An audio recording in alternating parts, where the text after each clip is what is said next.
10월 22일 화요일 모닝브리핑입니다.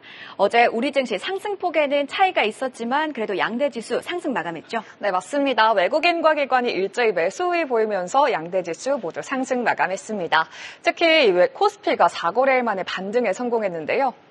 네, 한편 간밤 국채금리, 미국 국채금리가 급등을 했습니다. 지수 상승의 연속성을 가져가기에는 다소 부담스러운 재료인데요. 오늘도 종목별 순환매가 강하게 연출될지 지켜봐야겠습니다. 그럼 모닝브리핑 지금 바로 출발합니다. 모처럼 상승다운 상승이었습니다. 10월 21일 월요일 역시나 우리 시장은 아직 수급에 민감하게 반응합니다. 외국인은 양지수 현물과 선물을 동반 순매수하며 지수 상승을 견인했고요. 대부분의 업종이 상승한 가운데 특히 바이오 대형주들의 강세가 두드러졌습니다. 다만 삼성전자는 이날도 외국인 매도세가 지속되며 장중 52주 신저가를 기록한 건 다소 아쉬웠는데요. 4거래일 만에 반등한 코스피와 코스닥, 그럼 더 자세한 시장 분위기 수치를 통해 먼저 확인해 보시죠.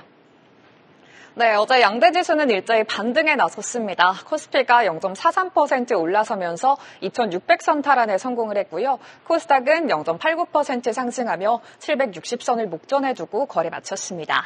지수 상승을 견인한 건 수급이었는데요. 외국인과 기관이 모두 코스피와 코스닥 현물을 매수하며 탄력을 더했습니다. 특히 기관은 코스피 현물을 2천억 원 넘게 사들였고요. 외국인은 코스닥 현물을 1,575억 원어치 순매수했습니다.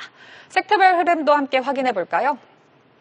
먼저 원자력 발전 섹터가 강했습니다. 주말 사이에 대통령실이 소형 모듈 원자로 4개 건설 계획이 연말에 발표될 제11차 전력수급 기본계획에 반영될 예정이라고 밝혔고요. 최근 글로벌 빅테크들이 원자력 발전에 투자를 강화하면서 관련주들 주가에 연일 훈풍이 불었습니다. 이어서 방위산업 섹터가 상승했습니다. 북한이 러시아를 돕기 위해 12,000명의 규모의 병력을 우크라이나 전쟁에 파병할 것으로 전망되고 있습니다. 한반도는 물론이고 동북아를 넘어서 전 세계 안보 지형에 상당한 파장을 몰고 올 것이라는 우려가 나오고 있는데요. 이에 군사용 탄약을 생산하는 풍산이 6%, 항공과 무인기 또 드론 등을 제작하는 한국항공우주도 3% 이상 상승했습니다. 이 밖에 가상화폐 관련주들도 견조했습니다. 2주 앞으로 다가온 미국 대선에서 공화당의 트럼프 후보에 당선에 베팅하는 사이트들이 더 많아지고 있습니다. 트럼프 후보는 미국을 비트코인 수도로 만들겠다고 밝히며 가상화폐에 친화적인 태도를 보여왔는데요. 트럼프 트레이드에 힘입어 비트코인이 다시 1억 원 선을 돌파할지 관심이 쏠리고 있는 가운데 국내 증시 관련주에도 투자 심리가 집중됐습니다. 이렇게 특징 섹터까지 살펴봤는데요. 그럼 이어서 어떤 뉴스가 시장을 움직였는지도 함께 확인해 보겠습니다. 네, 이렇듯 어제 우리 시장은 이슈에 따라 종목별 순환매가 지속됐지만 전반적으로 활기가 도는 모습이었습니다. 시장에 주목을 받았던 첫 번째 헤드라인 중국 이야기입니다. 중국 사실상 기준금리인 LPR, 즉 대출 우대금리 0.25%포인트 인하, 연 5% 성장 사수 의지입니다. 그동안 중국 이야기를 하면 수급 이탈에 좀 초점을 뒀었는데 오늘은 경기 민감주 차원의 이야기를 좀 해볼까 합니다. 일단 어제 중국 인민은행이 내놓은 정책부터 확인해 볼까요? 중국 인민은행 지난주 금요일 부진한 GDP 발표 이후 예고했던 대로 사실상 기준금리 역할을 하는 LPR 금리를 0.25%포인트 인하합니다. 주택담보대출의 기준이 되는 5년 만기와 일반 대출 금리의 기준이 되는 1년 만기 LPR을 동시에 내렸습니다. 시장에서는 0.20%포인트가량 내릴 것이라고 봤는데 이보다는 더 금리를 내리면서 의도적으로 경기 부양 메시지를 던지는 듯 보이기도 했고요. 우리 시장에서는 일부 중국 경기 민감주들이 반응합니다. 특히 직접적으로 중국 경기와 영향이 있는 국내 상장 중국 기업들의 강세가 유독 눈에 띄었는데요. 철강, 비철금속 또 화장품주들도 중국 경기 기대감을 반영하기는 했습니다. 하지만 그 상승폭은 크진 않았고요. 해당 섹터 내 모든 종목이 고르게 오르기보다는 일부 종목만 반응을 했습니다. 자, 그 이유에는 여러 가지가 있겠지만요. 가장 큰 이유는 통화 정책만으로는 아직 부족하다는 시장의 판단이 컸습니다. 중국 경기가 살아나면 덩달아 우리 수출 기업들도 수혜를 볼 수 있다는 관점에서 그럼 어떤 일정을 주목해보면 좋을지도 체크해볼까요? 다음 페이지 보시죠.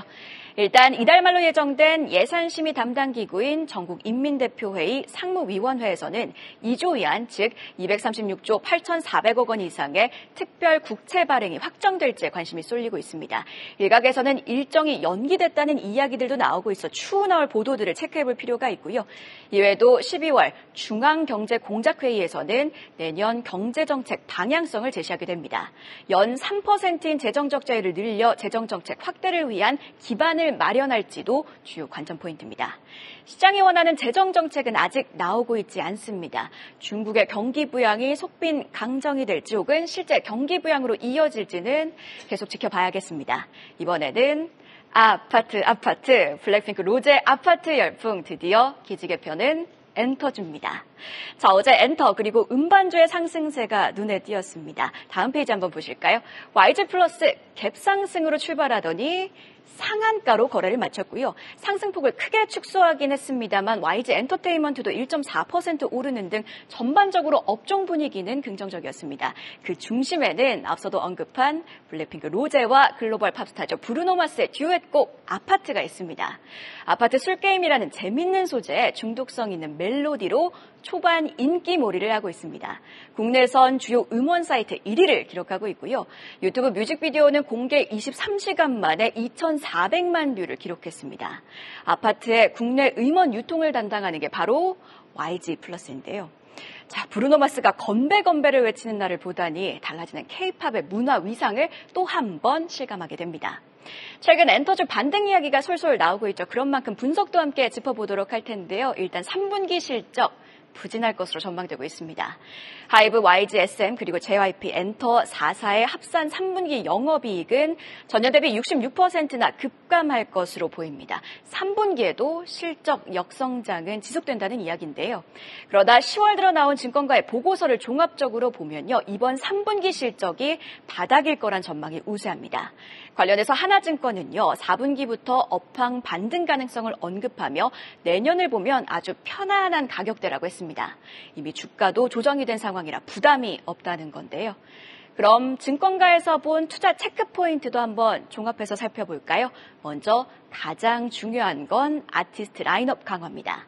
내년에는 대형 아티스트 하이브의 방탄소년단과 YG의 블랙핑크가 완전체로 컴백합니다. 하나증권은요, 과거 동방신기와 빅뱅의 군입대와 제대 전후로 한 주가 흐름을 보면 하이브 역시 50% 이상의 주가 상승을 기대할 수 있다고 했고요.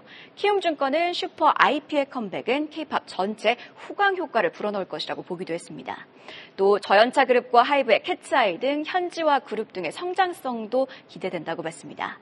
이 가운데 허리 라인업, 그러니까 중간 연차 아티스트, 예를 들어 하이브의 투바투와 르세라핌, JYP의 이찌와 엠믹스, SM의 에스파와 라이즈 등의 성과가 각 소속사별의 차별화를 만들 것이라고 봤습니다. 다만 여전히 소속사별로 리스크 포인트도 존재하죠. 하이브는 뉴진스의 정상 활동 여부, SM은 신인 그룹들의 성공 여부, 또 YG는 블랙핑크 컴백 기간이 얼마나 길지 등이 있는데요. 그런 만큼 실제 실적으로 이어지는 앨범 판매량이 과연 반등할 수 있을지 구체적인 숫자를 확인해 볼 필요가 있어 보입니다. 자, 그럼 우리는 오늘 장을 대비해 볼까요? 어제 장 마감 이후에 나온 공시와 오늘의 주요 일정입니다. 네, 장 마감 이후에 나온 공시도 함께 살펴보시죠. 우선 계양전기는 2,884억 원 규모의 현대기아자동차향 시트모터 14차 공급 계약을 체결했다고 공시했습니다. 지난해 매출의 75.6%에 해당하는 굉장한 대규모 수준인데요. 향후 성장 기대감에 강한 매수세가 몰리면서 주가는 시간 외에서 상한가 터치했습니다. 정기장 흐름도 기대해보시죠. 이어서 G2파워는 미국의 파이브스톤 에너지그룹과 MOU를 체결하고 미국 시장 진출을 본격화하기로 했습니다. 특히 300억 원대의 투자 유치와 첨단 기술 이전을 받을 것으로 알려지면서 주가는 시간 상한가 기록했습니다. 다음으로 HLDNI는 바란 남양도로 주식회사와 2,395억 원 규모의 공급 계약을 체결했다고 공시했는데요. 최근 매출액 대비 15.24%에 해당하는 계약 체결로 시간 외에서 상승불 켜냈는데 오늘 개장 후의 주가 움직임도 주시해보면 좋겠습니다. 오늘의 주요 일정도 확인해 보시죠. 먼저 현대차 인도법인이 오늘 인도 주식시장에 입성합니다. 현지 증시 사상 최대 규모인 33억 달러, 우리 돈으로 약 4조 5천억 원 규모의 IPO에 성공했는데 데뷔 첫날인 오늘 주가 흐름 어떻게 연출될지 기대해보시죠. 이어서 카카오는 오늘 개발자 컨퍼런스 이프 카카오를 열고 자사의 AI 브랜드 카나나를 공개합니다. 연내 출시를 목표로 하는 카나나는 B2C AI용 대화용 플랫폼이 될 전망인데요. 제2의 카카오톡이 될 수 있을지 주목됩니다. 주목해 보겠습니다. 마지막으로 오늘 방산 전시회 일정이 많습니다. 최근 세계 정세가 불안한 가운데 두바이와 튀르키예 등 글로벌 시장에서 K방산주가 들려줄 소식들 주목해 보시죠. 이렇게 공시와 일정까지 체크해봤습니다. 네, 어제 모처럼 체감지수도 참 좋았던 날이었는데 오늘 우리 증시 미국 국채금리 급등이라는 변동성을 마주하게 됩니다. 악재를 더욱더 민감하게 반영하는 시장이죠. 부디 이 변동성도 무사히 넘어가길 바라며 한 발 더 들어가는 투자인사이트 모닝브리핑이었습니다. 계속해서 다양한 경제 이슈를 알고 싶다면 구독과 좋아요, 알림 설정 부탁드립니다. AI 캐스터 권미정이었습니다.